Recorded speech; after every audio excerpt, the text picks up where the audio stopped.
بہنوں، بھائیوں، بزرگوں، نوجوانوں، دوستوں، احتجاج کرنا ہر زندہ معاشرے کے افراد کا ایک بنیادی حق ہے۔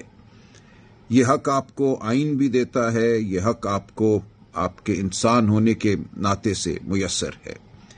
جب آپ کے وطن میں کوئی ایسا عمل ہو جو آپ سمجھتے ہیں آپ کی روایات کے خلاف ہے، آپ کی شرافت کے خلاف ہے، آپ کے اصول و اقدار کے خلاف ہے، تو آپ پر یہ لازم ہو جاتا ہے کہ آپ اپنی آواز بلند کریں۔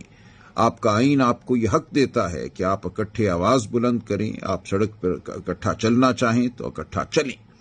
لیکن ہمارے ملک میں بدقسمتی سے اس عمل کو ایک جرم سے تعبیر کیا گیا ہے۔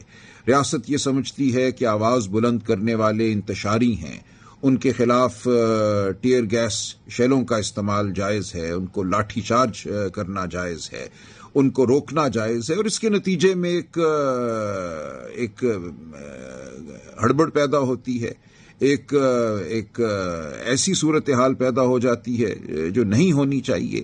املاک کو نقصان پہنچتا ہے، لوگوں کے جان اور مال کو نقصان پہنچتا ہے۔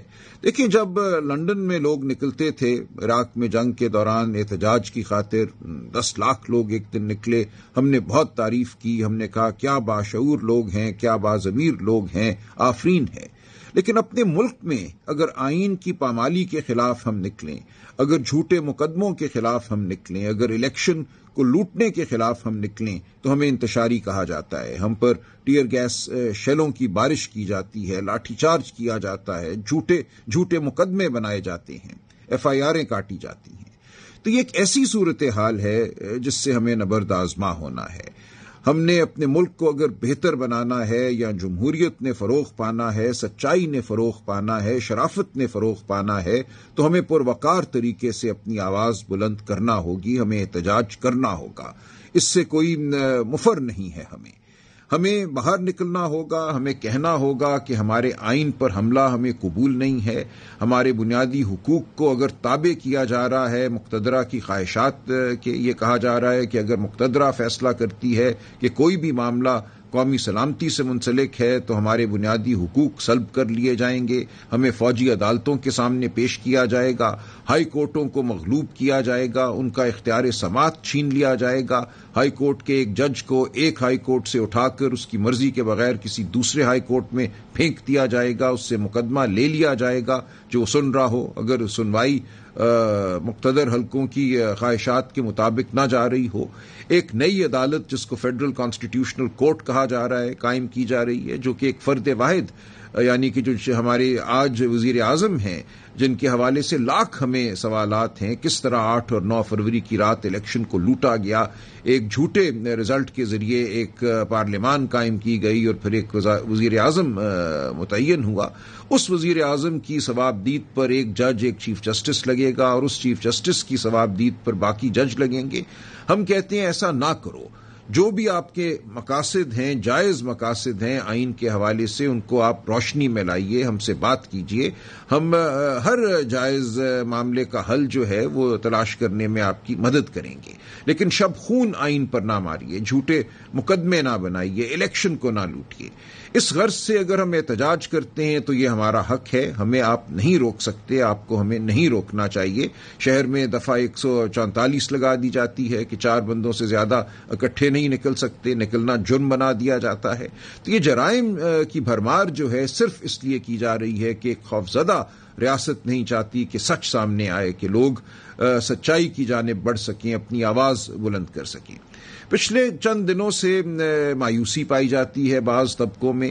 اسلام آباد میں جو احتجاج ہوا اس کے بعد یہ کہا گیا کہ یہ احتجاج جو ہے کسی مصلحت کے تحت ختم ہو گیا، اور بہت باتیں کی گئی PTI کے اکابرین کے حوالے سے، رہنماؤں کے حوالے سے مایوسی پھیلانے کی کوشش کی گئی۔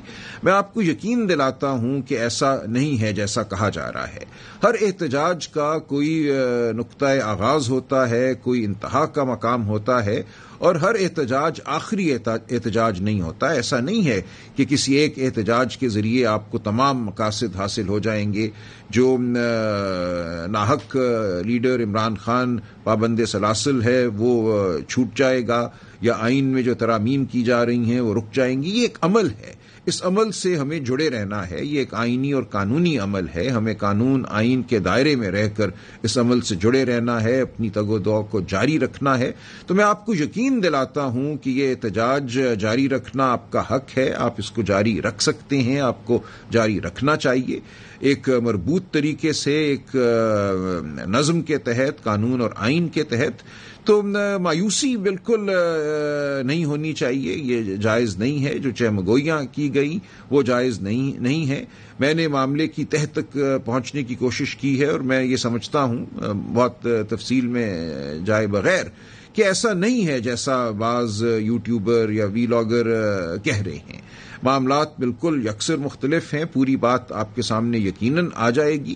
آپ یقین رکھیے کہ ہمارا جو کاز ہے وہ برحق ہے.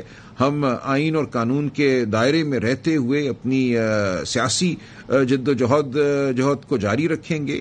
ہم جو بھی قانونی اور آئینی راستہ ہمیں میسر ہے اس کو اپنائیں گے.